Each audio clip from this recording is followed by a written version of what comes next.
Vous rêvez d'une vie plus épanouie et harmonieuse? Et si la solution était dans les couleurs qui vous entourent? ABC Talk vous propose de découvrir les secrets du pouvoir des couleurs avec Marianne Sauzé, architecte d'intérieur et designer depuis plus de 30 ans.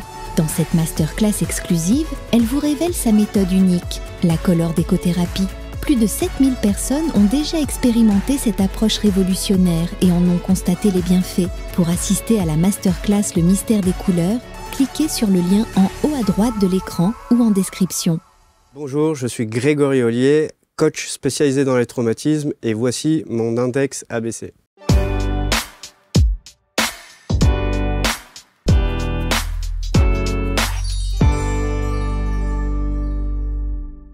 Merci d'être avec nous et d'accueillir donc Grégory installé sur les canapés. Je ne sais pas si on se met au garde à vous ou pas. Bon, on va rester décontracté. Bonjour Grégory.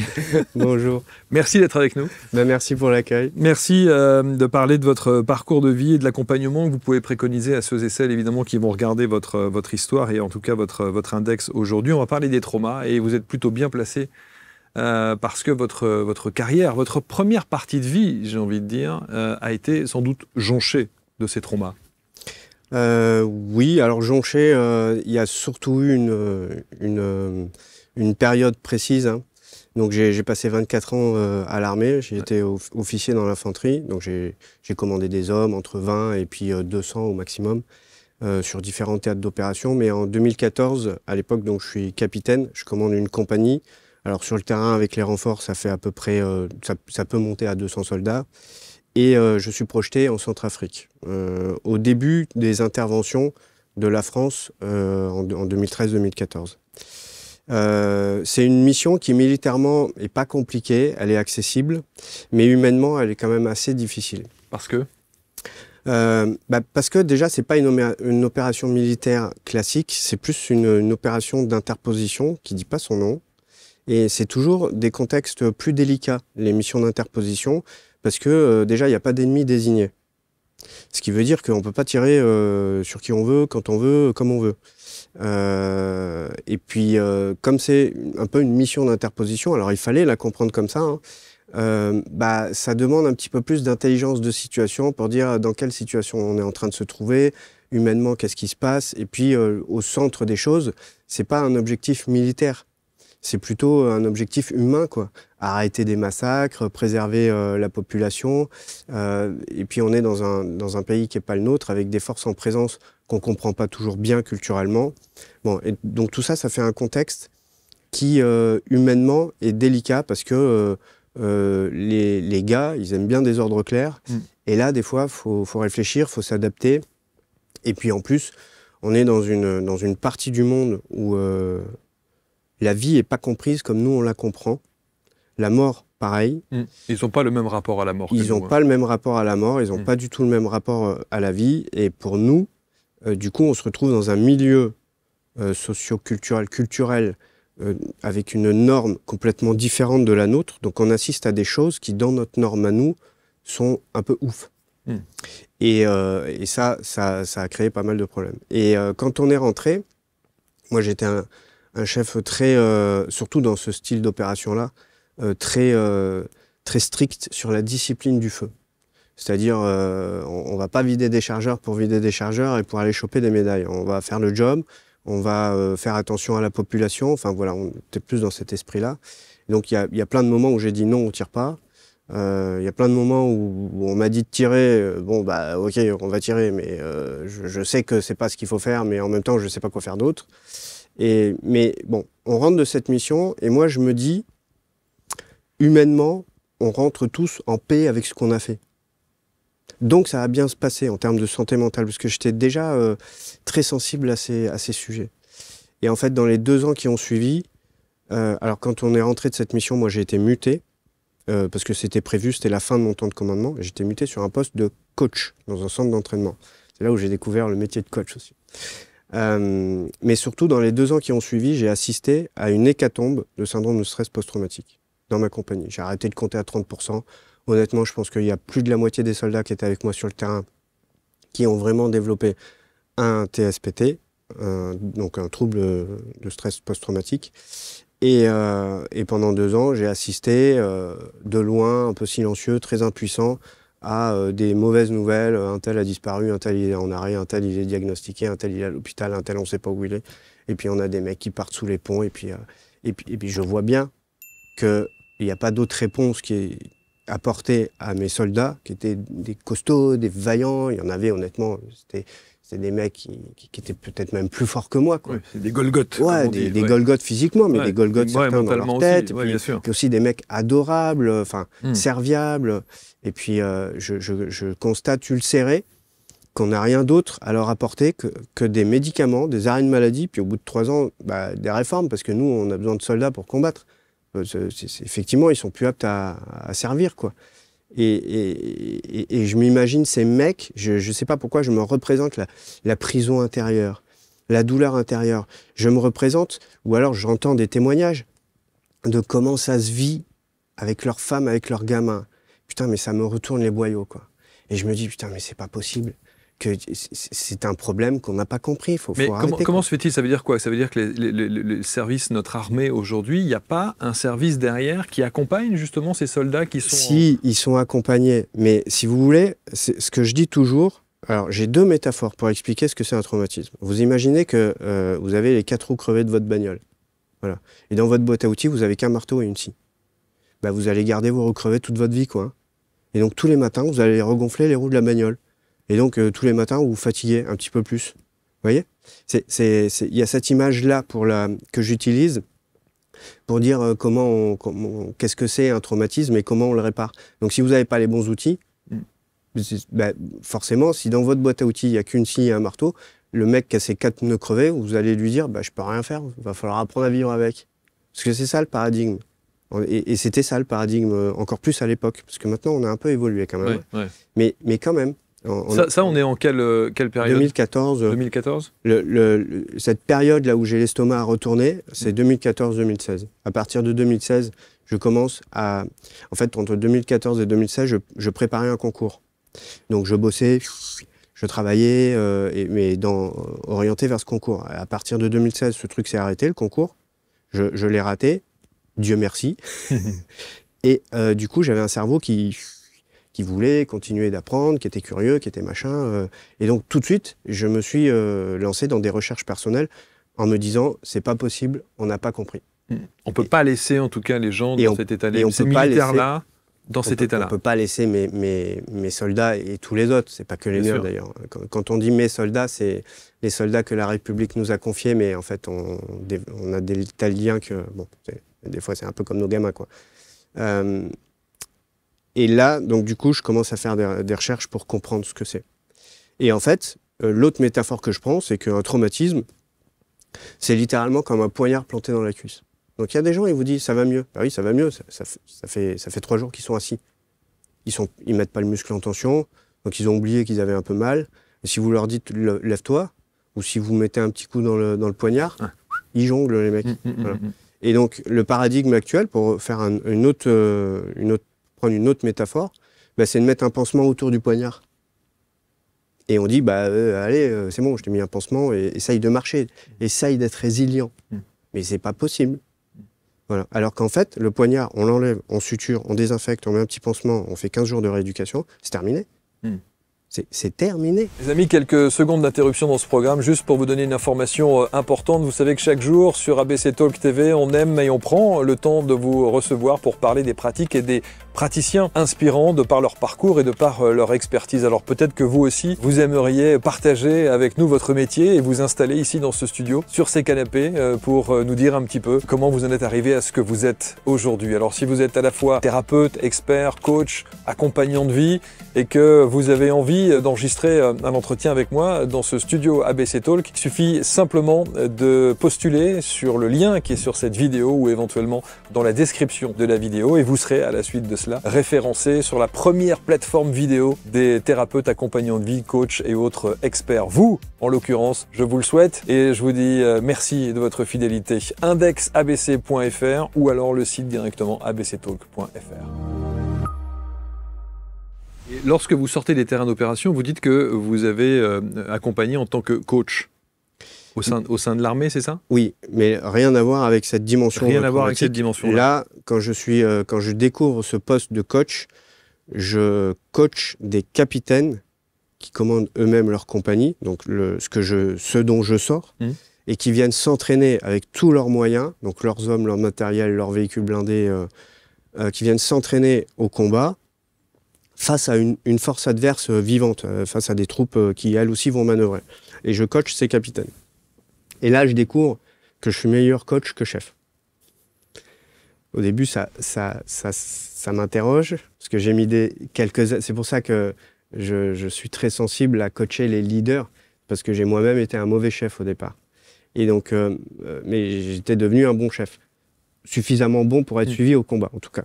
Et là, je me rends compte que j'arrive à faire progresser des chefs qui, d'emblée, je le vois tout de suite, sont déjà bien plus brillants que moi.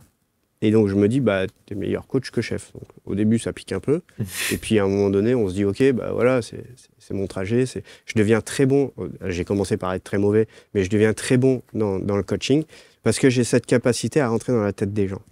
À dire, là, quand tu as écrit ça dans tes ordres, quand tu as pris telle décision sur le terrain, c'est parce que tu as pensé ça sur la base de ça. Et donc, tu vois bien que c'était pas bon. Et donc, les gens étaient des fois un peu surpris de voir que j'arrivais à rentrer dans leur tête. J'avais déjà un peu ce truc de et donc, du coup, les gens. Vous allez faire le lien entre l'approche de coaching que vous avez avec les traumas. Ouais, parce que donc à partir de 2016, je commence à me poser les questions, à faire des recherches. Et la première question, alors je me pose deux questions. La première, c'est quoi ce traumatisme qu'on ne comprend pas?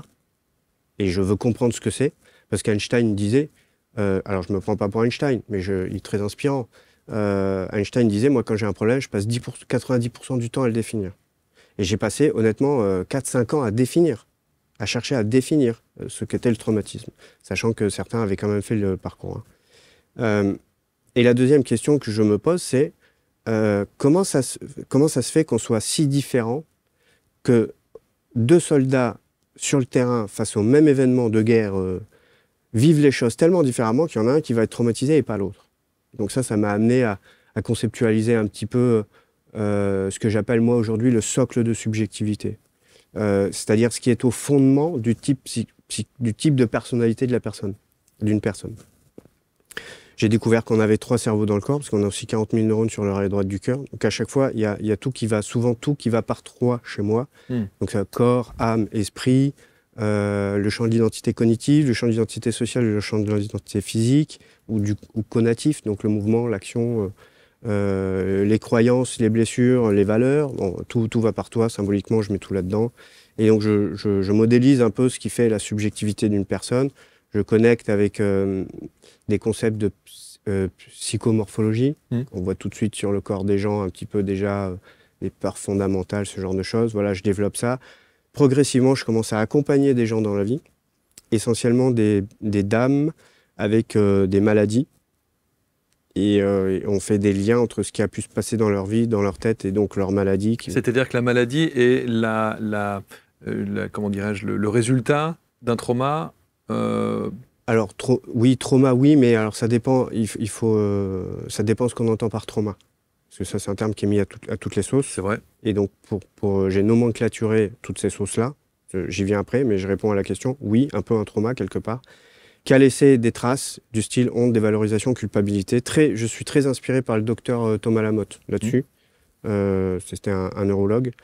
Et je comprends que le corps dit des choses. De ce qui est resté coincé, de l'impossible à dire, ou du maladie.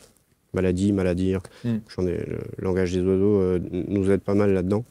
Et donc, je commence à aider des profils comme ça. Et puis, je continue de comprendre ce qu'est un traumatisme. Et en cherchant à comprendre ce qu'est un traumatisme, je comprends qu'on est tous traumatisés. En fait. Parce qu'on a tous été déglingués par nos parents entre 0 et 7 ans déjà. Bien sûr, involontairement évidemment, mais voilà. Évidemment. J'ai moi-même bien déglingué mes gamins, donc on répare maintenant. Mais, et du coup, comme c'est mis à toutes les sauces, il faut nomenclaturer ça. Alors tout en haut, du coup, moi je mets le syndrome stress post-traumatique, je dis que c'est des traumatismes qui sont incapacitants. Parce que quand on a un syndrome stress post-traumatique, et donc ça répond à une définition de choses précises au moment du trauma. Le trauma, c'est l'événement, le traumatisme, c'est l'infection. On est dans l'incapacité de vivre. Souvent, c'est un figement dans une confrontation à la mort. Le figement, c'est des parties du cerveau qui peuvent plus parler ensemble. Et là, c'est le début des emmerdes. Et comme c'est dans une confrontation à la mort, qui peut être symbolique, hein, et dans les 3 champs de l'identité, bon, bah le cerveau, il vrille, il y a des trucs qui se déconnectent, et ça donne vraiment un syndrome de stress post-traumatique, ou un trouble stress post-traumatique. En dessous, bah, on a les traumatismes bloquants. Ça, c'est moi qui le dis comme ça. Hein, donc, oui, c'est votre analyse. Ça sort de mon cerveau malade. Mais ça se tient. Les traumatismes bloquants. Ça, c'était moi quand j'étais gamin et que j'étais impossible d'embrasser la jeune fille que j'aimais et qui venait de me dire « je t'aime ». J'étais bloqué. Il n'y a pas d'autre mot. Bon. Donc là, on a des traumatismes qui sont bloquants. En dessous, on va avoir des traumatismes qui sont freinants. Ça, c'est moi quand j'étais jeune chef. Jeune lieutenant, et qu'il fallait dire au mec, allez en avant, donner des ordres, et toi, t'as fait de la merde. Voilà. Commander, c'était compliqué pour moi, parce que j'étais confronté à, tu vas pas faire l'unanimité. Si tu commences à commander comme un vrai chef, et moi, je voulais faire l'unanimité, ou en tout cas, j'avais ce besoin de reconnaissance, de machin. Donc, dans l'exercice du commandement à l'armée, j'étais freiné. Ça, c'est une part quand même vachement importante des managers, des dirigeants, donc c'est pour ça que et comme c'est des choses que j'ai traversées moi un peu dans la douleur, et qu'aujourd'hui j'ai les outils pour enlever ces blocages et ces freins plus rapidement, et ces traumatismes aussi, bah je cible vachement les managers, parce que déjà c'est une histoire que j'ai traversée moi, et en plus si on veut changer le monde, commencer par impacter des gens qui ont de l'impact. Donc quand on change la vie d'un manager ou d'un dirigeant, ça impacte évidemment sur beaucoup de monde. Donc changer le monde, ça va commencer par là. Et si on veut vivre dans un monde plus libre, il faut libérer les gens de leur prison intérieure. Donc on va libérer les gens qui ont de l'impact en premier, puis ça va déjà faire beaucoup de bien. Ce qu'on peut comprendre dans votre approche, au travers évidemment de votre expérience militaire et de votre parcours de commandant, c'était de dire, d'officier, c'est de se dire, quand on est sur des terrains d'opération comme ça, militaires, évidemment, on comprend le trauma derrière, ou on peut imaginer le trauma derrière. Comment l'analyse que vous en faites, le travail que vous avez fait, peut ensuite se répercuter dans la société civile au travers des traumas qui n'ont rien à voir avec les traumas d'opérations militaires? Parce que la mécanique du traumatisme, elle est la même pour tout le monde. C'est ça. Une roue crevée, c'est une roue crevée, que ce soit une Toyota, une Renault, que ce soit une petite bagnole, une grosse bagnole, c'est la même chose. C'est exactement la même chose. Un trauma, c'est un figement. C'est au moment où on se retrouve figé, le cerveau, il se parle plus correctement. Et dans le cerveau, on a un endroit que moi j'appelle le registre à danger. C'est où vous vivez des choses dans votre vie, vous brûlez les mains sur la plaque chauffante, vous ouvrez votre registre, vous dites plaque chauffante, source de chaleur, MEF, attention, ça brûle, ça fait des cicatrices, et voilà. Et vous avez un truc qui est écrit dans votre registre à danger.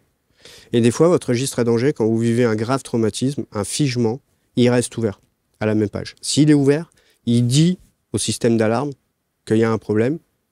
Donc, le système d'alarme met le comportement, le corps, en mode survie, agressivité, fuite, voire, s'il a retenu que le figement lui avait sauvé la vie une première fois, il peut vous mettre en figement.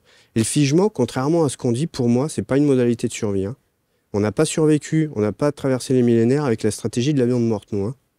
Mais parce qu'on a anticipé les dangers et qu'on les a fuis, qu'on les a combattus. Dès qu'on est en figement, dès qu'on est procrastination, tout ce genre de trucs, pas d'énergie quand on se lève le matin, tout ça, il y a des dossiers derrière qui disent « fais rien, ça vaut mieux ». C'est à la fois l'impuissance apprise, mais l'impuissance innée, parce que le cerveau est toujours en train de calculer si les efforts à fournir valent la peine ou pas. La seule différence, quand je parlais des terrains d'opération pour les militaires, c'était de dire qu'eux savent, en tout cas, on peut comprendre pourquoi il y a ce trauma, parce que le terrain d'opération était particulièrement difficile. En revanche, dans la société civile, on peut comprendre le trauma, sauf qu'on n'en connaît pas nécessairement l'origine. Alors, pour moi, c'est pas un problème. Parce que le tronc cérébral, lui, il sait toujours l'origine. Donc, il faut savoir travailler avec le tronc cérébral et l'inconscient. Et vous tombez toujours sur le bon dossier après, quand on est en protocole. Donc, ça, pour moi, c'est franchement pas un problème. Mais oui, je comprends. Mais ce que je veux dire, c'est, je reviens sur la notion de figement. Le figement, c'est le début des emmerdes parce que les parties du cerveau ne se parlent plus. Le registre à danger, il inscrit des trucs. Et si votre registre à danger, il fait 12 pages, ça va. S'il monte jusqu'au plafond, c'est la merde. C'est sûr. Parce qu'il passe son temps à s'ouvrir. Et s'il est ouvert tout le temps à la même page, vous êtes tout le temps en mode danger. Bon, ça, c'est la mécanique. Eh ben, nous, quand on est à l'armée, on se représente... Enfin, surtout quand on n'est pas militaire, on se représente des choses du théâtre de guerre. On se dit c'est ouf par rapport à ce qu'on vit dans la société civile. C'est un peu le fond de la question. Absolument. Voilà. Mais le moment où on fige, c'est lié aux normes et à ce qu'on a appris et à ses propres curseurs par rapport au stress aigu, stress dépassé, ce genre de choses. Vous avez des gens qui vont entrer en figement parce qu'une voiture leur fonce dessus, mais elle s'est arrêtée à ça du passage piéton, ils vont bien, mais ils ont figé. Bah, c'est foutu. Hein. S'ils ont figé, il va y avoir très certainement une intervention thérapeutique à faire derrière. Donc la mécanique, c'est toujours la même, c'est le figement. Et alors après, qu'est-ce qui fait la différence entre un trouble de stress post-traumatique ou des traumatismes bloquants ou freinants? Bah, c'est que si on fige face à une confrontation où on s'est vu mourir, là, on risque, je dis bien, de se retrouver dans une infection traumatique de type incapacité à vivre derrière. Mais on peut se retrouver figé que dans un des 3 champs de l'identité. Vous avez 8 ans, vous pensez dire un truc intelligent à un repas de famille, et là, vous prenez une gifle par votre père, qui vous dit « tais-toi, t'es qu'un gamin ». Et là, vous passez 3 secondes ou 3 minutes figé. Ah bah c'est bon. Dans le champ de l'identité cognitive, ouais, c'est ça. Il y a eu un figement, pas dans tous les champs d'identité, mais dans le champ d'identité cognitive, il y a eu un figement, et après, ça devient compliqué de parler en public, ça devient compliqué de faire une disserte, de passer un oral. Le trauma s'est installé. Il y a un truc qui s'est installé. Bon, bah, faut reconnecter ça, et puis il y a des trucs qui passent derrière. Quels sont vos outils, alors, pour le coup?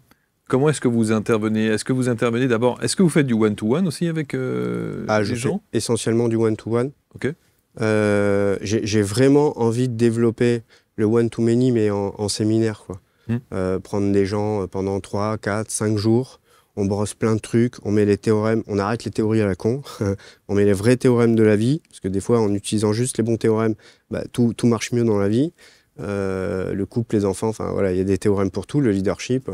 Et voilà, donc ça, c'est vraiment un objectif de plus long terme que j'essaye de développer. Mais aujourd'hui, je travaille essentiellement en one-to-one, parce que sur les dossiers avec des gens, c'est ce que j'aime bien leur dire des fois dans mes publications, si vous galérez depuis 10 ans, que vous avez déjà essayé plein de trucs, c'est bon, on peut venir bosser ensemble. Voilà. Alors, mes outils, ce qu'il faut comprendre, c'est que, ce que je dis toujours, c'est qu'on vit dans le présent, ce qui a été installé dans un passé, en 3 dimensions. La dimension du temps générationnel, c'est tout ce dont on vient de parler là. Les figements, les traumatismes, entre hier et le moment où on s'est incarné dans le ventre de notre mère. Ensuite, il y a la ligne du temps transgénérationnel. Ça, c'est « j'ai toujours été ça, j'ai toujours senti que, j'ai toujours eu peur de l'avion, j'ai toujours... Bon, là, quand on est comme ça et on ne sait pas d'où ça vient et on sent il y a des freins ou des blocages, souvent c'est des freins plus que des blocages, on est soit dans la ligne du temps transgénérationnel, soit dans la ligne du temps karmique. Bon, on est au 21e siècle, les consciences s'élèvent, on a quand même eu des vies avant celle-là. Ceux qui disent on n'a qu'une vie et moi ça n'existe pas, c'est pas que je peux pas travailler avec eux, c'est que je peux travailler que dans cette ligne du temps. Bon, moi je préfère vraiment des gens qui ont cette conscience, qui ont cette ouverture. Et à partir du moment où on va recabler ce qu'on a besoin de recabler dans le cerveau, de tous les traumatismes, et pas tous d'ailleurs, ceux qui sont au début d'une branche dans laquelle s'est construit des trucs derrière. On peut enlever tout ce qui nous freine, tout ce qui nous bloque, voire nous incapacite dans la vie par rapport au temps générationnel. Et si on va changer les informations dans l'arbre généalogique ou les informations qui viennent des vies parallèles, parce que d'ailleurs pour moi elles ne sont pas antérieures, elles sont parallèles, puisque le temps et l'espace sont des illusions créées par la conscience. Mais bon, ça c'est un détail sémantique. Ouais. C'est un autre registre encore. C'est un autre registre. Ouais. Mais si on arrive à aller faire le ménage des plus gros dossiers là-dedans, en 3 mois, en 6 mois, voire en 12 mois, on transforme vraiment la vie d'une personne. Et alors, donc, quelle est votre méthodologie alors, à ce moment-là? Parce que là, vous désignez effectivement les angles dans ces 3 lignes de temps. Alors, il y a des outils, je les ai développés. J'ai presque rien inventé moi-même. J'ai fait plein de formations. J'ai dépensé tout mon argent en formation à un moment donné. Mais j'ai beaucoup bricolé et fait évoluer les choses. Dans le temps transgénérationnel, recabler le cerveau, ça, c'est des protocoles que j'ai appris. En fait, ce qu'il faut comprendre, c'est qu'en neurosciences aujourd'hui, on sait que le cerveau, et notamment cette partie-là du cerveau, donc le tronc cérébral, les comportements, l'inconscient, la vérité est là chez quelqu'un. La vérité n'est pas dans son discours, la vérité, elle est dans son comportement. Ça aussi, c'est des choses que j'ai appris en formation, évidemment. Je n'ai pas tout en canalisation. Ouais, j'ai pas tout canalisé de l'univers et c'est pas mon intelligence pure qui a tout modelé ça. Mais par contre, j'ai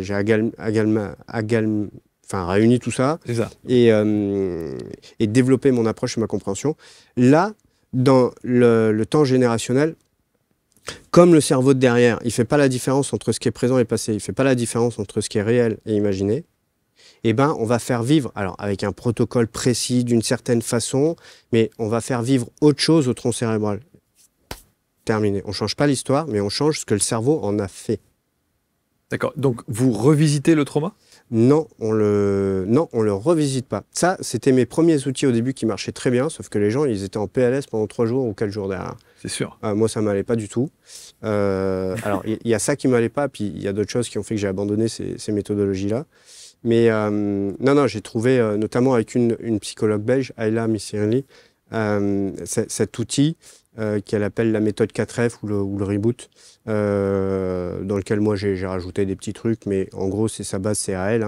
Et on retraverse pas, on le traverse autrement. C'est tout. Mais ça veut dire que vous l'évoquez. On part du point de départ. On part du point de départ, ok. Mais en fait, on fait vivre autre chose au cerveau de sorte à ce que jamais il ne fige. Et ça switch. Et ça switch. Mais c'est incroyable. Exemple, vous avez un exemple de quelqu'un que... Alors, bien sûr, vous en avez plusieurs, mais pour que ça parle, pour qu'on ait un exemple d'un avant-après. L'an dernier, j'ai fait le grand écart entre deux officiers supérieurs. Un qui était traumatisé depuis moins d'1 an à cause d'une attaque terroriste. Une séance, juste pour le trauma, parce qu'après, il faut réparer des trucs. Et un autre qui était traumatisé depuis 30 ans. Et ça nous a pris 7 séances. 7 séances parce que ces 4-5 mois qu'il avait passé sur son théâtre d'opération, il y avait eu une série d'événements, on les a tous faits.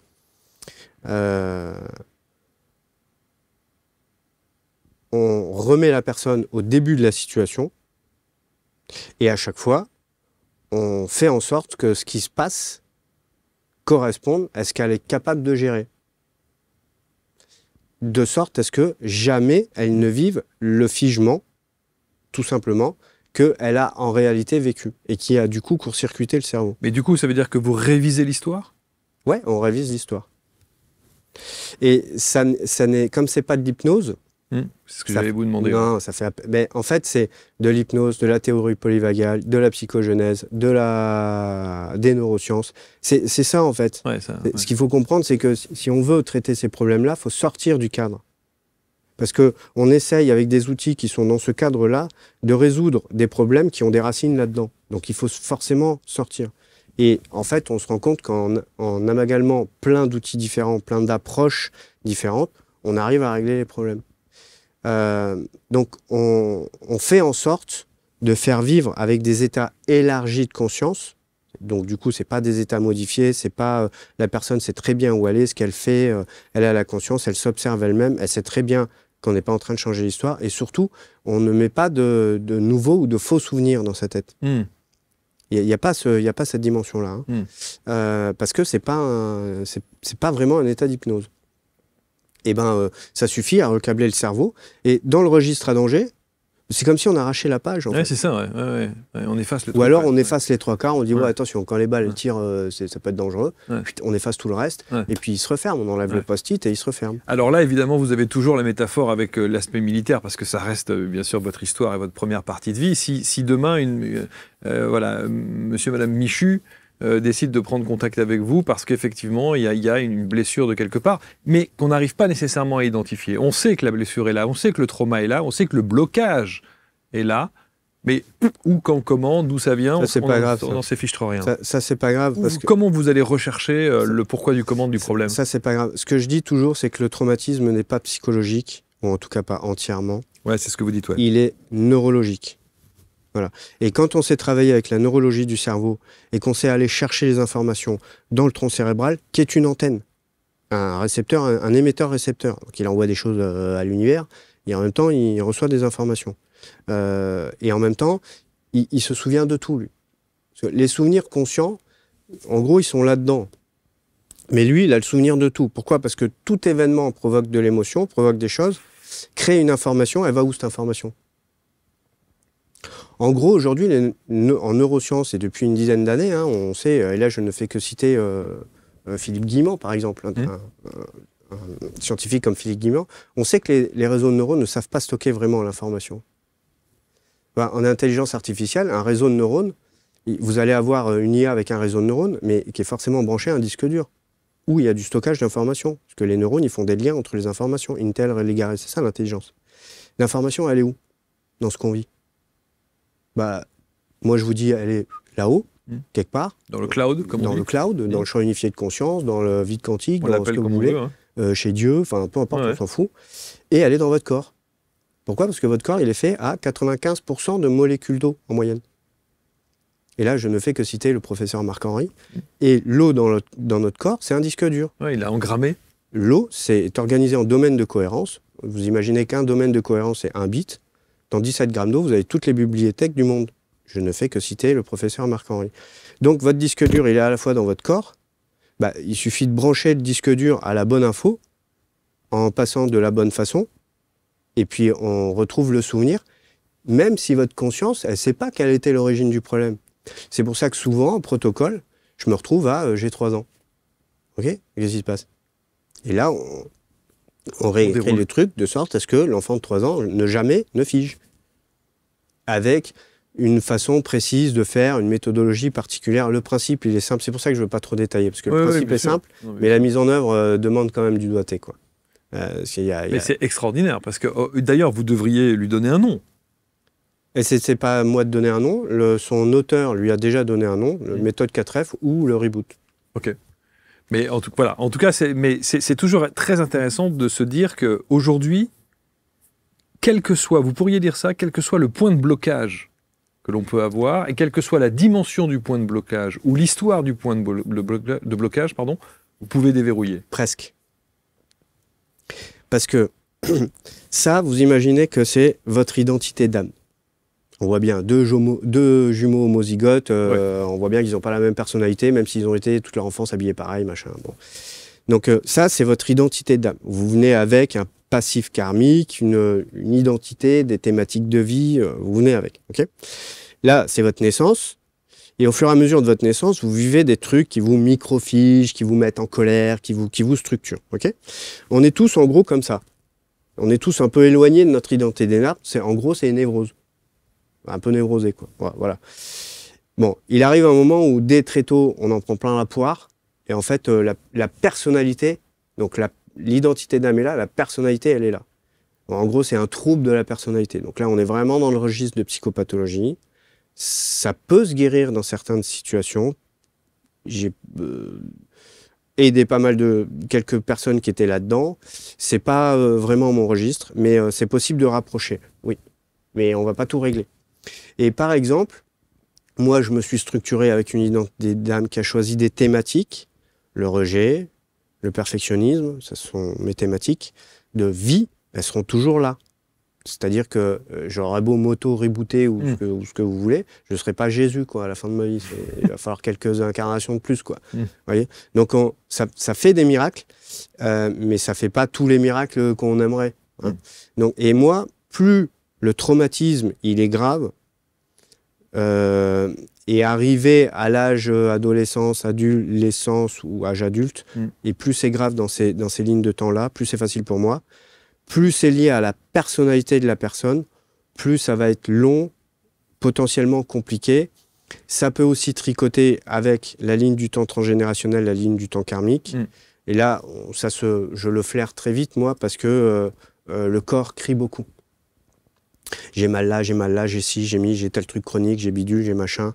Bon, là, faut rouler, palper pendant minimum 12 mois pour aller dans chaque ligne du temps et réduire les trucs. Et c'est vrai que quand on parle de trauma, évidemment, et on reçoit tellement de personnes ici qui nous parlent de leur première partie de vie ou d'une adolescence ou d'une enfance très compliquée. On pense notamment aux abus, on pense aux incestes, etc. etc. Et on se dit que, donc, votre méthode, vous pouvez solutionner ça. Oui. Hésitation ? C'est parce que c'est pas complètement binaire. Et de mon expérience, de ma petite expérience, parce que j'ai pas non plus 40 ans de métier là-dedans, hein, mais de l'expérience que j'ai aujourd'hui, je dirais que s'il n'y a pas eu trop de problèmes, trop de graves traumas avant 7 ans, oui, je peux pas forcément tout solutionner et faire de la personne Marie ou Jésus, mais lui enlever ce qui la bloque, ce qui la freine, et je peux transformer sa vie. Ouais. Donc avant 7 ans ? Non, après. Non, je veux dire, avant 7 ans, c'est plus compliqué. Ah ouais, parce qu'en fait, quand on est, notre cerveau, il n'est pas mature physiologiquement. Donc en fait, entre 0 et 7 ans, il continue sa maturation physiologique avec des périodes d'élagage synaptique à 2 ans, à 7 ans. L'élagage synaptique, en fait, c'est le cerveau qui va se spécialiser. Il va virer, en fait, des connexions neurales qui lui servent pas. Donc imaginez, vous avez subi des traumas avant 2 ans et des traumas avant 7 ans. Tous les circuits de l'engagement social, le cerveau va les élaguer parce qu'il va garder les circuits de la survie.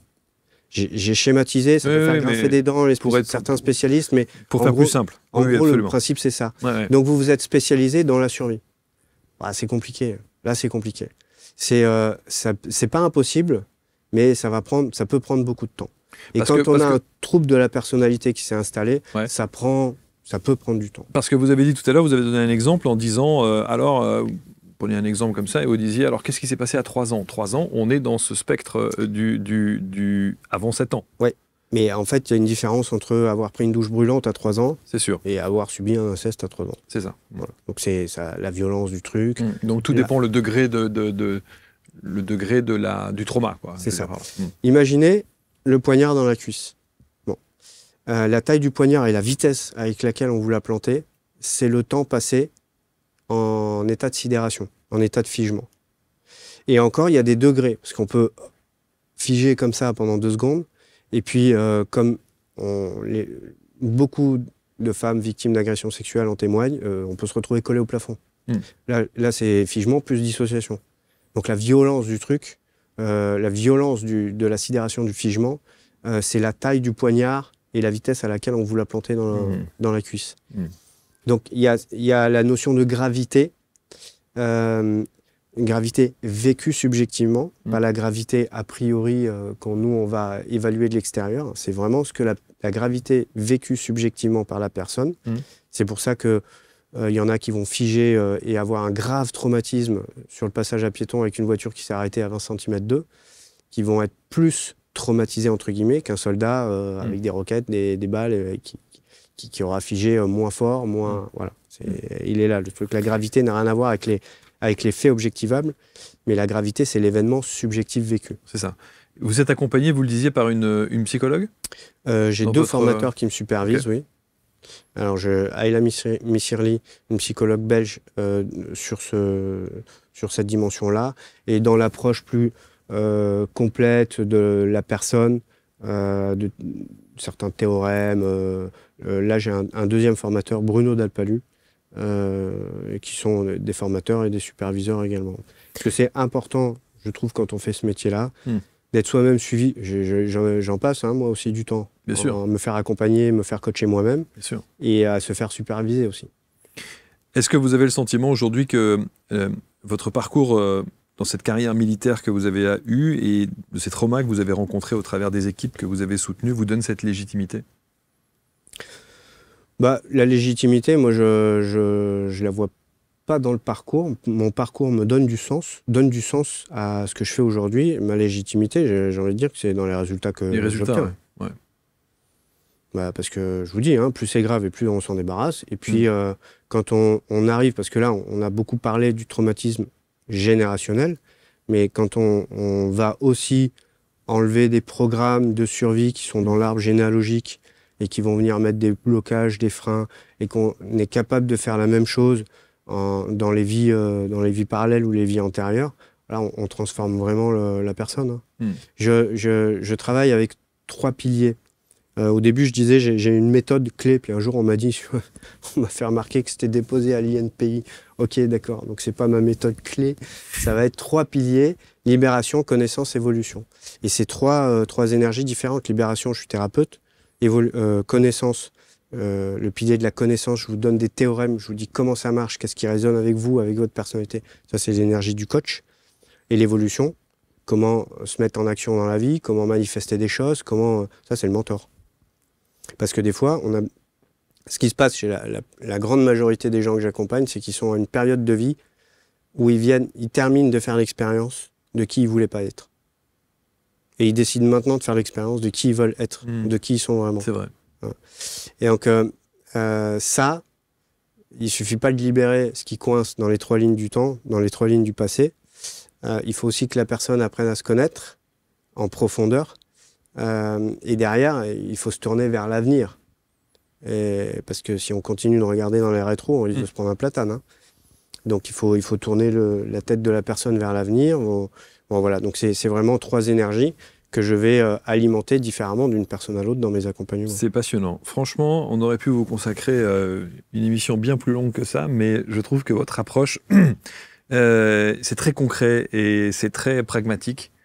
Et c'est très pédagogue aussi. Et ça, je pense que c'est important de le comprendre parce qu'il y a des choses, évidemment, qui sont, quand on parle de trauma ou de choses engrammées, qui sont très abstraites. Et c'est toujours très difficile de s'y retrouver.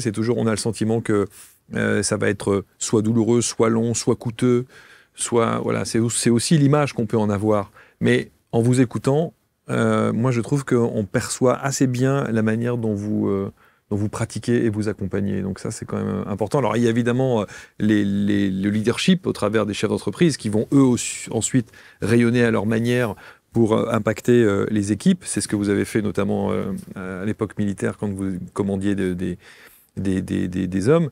Et puis, il y a le monsieur et madame tout le monde. Donc, on peut effectivement avoir votre approche aussi si demain, on a une problématique dans la vie de tous les jours, quoi. Tout à fait. Ça, c'est important. On va mettre les liens autour de la vidéo pour que vous puissiez rentrer en contact avec Grégory Ollier. Qu'est-ce que vous aimeriez qu'on retienne de vous, de cet échange qu'on a eu ? De l'espoir. De l'espoir et de l'esprit critique.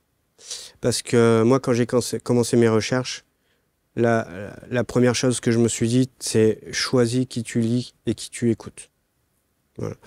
Et donc j'ai choisi de virer tous ceux qui disaient que c'était long, compliqué, douloureux.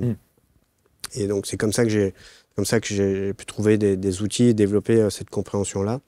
Et donc j'ai envie de dire, soyons critiques et sur ce qu'on a déjà pu nous dire. Une des premières phrases que je dis avant de rentrer en protocole la première fois dans un accompagnement, c'est oubliez tout ce que vous croyez savoir. Oubliez tout ce qu'on vous a dit sur vous-même et sur vos problèmes, parce que souvent, ils ont essayé des choses, du coaching, de la thérapie. Je leur dis oubliez tout. Voilà, on verra, on rediscute après si vous avez de la curiosité qui monte et tout, mais oubliez tout. Donc j'ai envie de dire, ne restez pas sur ce que vous pensez avoir compris de vous-même. Alimenter cet espoir qu'il y a toujours un cadre plus large dans lequel on va trouver, et je vais prendre un exemple, dans lequel on a des outils qui vont pouvoir vous aider, pas forcément de manière magique. La magie, c'est ce qu'on n'a pas compris en fait. C'est ce qui marche mais qu'on n'a pas compris. Donc pas forcément de manière magique, mais qui vont accélérer le truc. L'exemple que je prends, et peut-être que c'est là-dessus que j'aimerais laisser les gens en fait, c'est avec Newton et sa formule, on a été capable du coup de calculer les trajectoires de toutes les planètes, sauf Mercure. Parce que Mercure, elle n'a pas la même trajectoire. Elle a un périhélie qui se décale à chaque fois qu'elle fait un tour autour du Soleil. Et donc, avec la formule toute simple de Newton, on est arrivé à calculer les trajectoires de toutes les planètes, sauf Mercure. Qui a permis de calculer la trajectoire de Mercure? Einstein avec les équations de la relativité les équations de la relativité générale. Et c'est avec ces équations un petit peu plus compliquées, qui ont été conçues dans un contexte plus large que la formule de Newton, qu'on a été capable de calculer précisément le périhélie et donc la trajectoire. Et ben, avec les traumas, avec les problèmes des gens, et quand on galère depuis 10 ans, avec ses propres blocages, ces trucs, je comprends pas dans tel contexte, j'ai la respiration qui s'emballe, ou alors j'arrive pas assis, ou alors j'en suis à mon 3e pervers narcissique, qui souvent est narcissique mais pas pervers. J'ai envie de dire, il y a forcément un contexte plus large qui devrait pouvoir vous aider. Choisissez bien, et ayez cet espoir de trouver un jour quelqu'un qui a les outils dans un contexte plus large, quoi. Voilà. Vous, en l'occurrence. Merci, Grégory. Ah non, je suis pas le seul. Tant qu'à faire. Quoi pas, tant qu'à faire. Merci beaucoup. Merci, Grégory. Passionnant, vraiment. Merci pour toute cette expertise, ces explications et ce côté, donc, encore une fois, très pédagogue. On va mettre autour de la vidéo tous les liens pour rentrer en contact avec Grégory. Vous êtes où ? Mon site internet vient de sortir. OK. Donc, je vous mettrai l'adresse de mon site internet et mon LinkedIn aussi. OK. Et on peut faire ça en visio ? Je travaille essentiellement en visio, parce que j'ai des gens de partout, sauf à côté de chez moi. Enfin, j'en ai très peu. Donc, je travaille essentiellement en visio. En visio, voilà. OK, c'est noté. Merci beaucoup, Grégory. Avec plaisir, et merci pour votre accueil. Merci infiniment. Vous commentez avec bienveillance, comme toujours. Je sais que l'émission va être commentée. Vous partagez, et on se retrouve pour un prochain portrait Index. À très vite.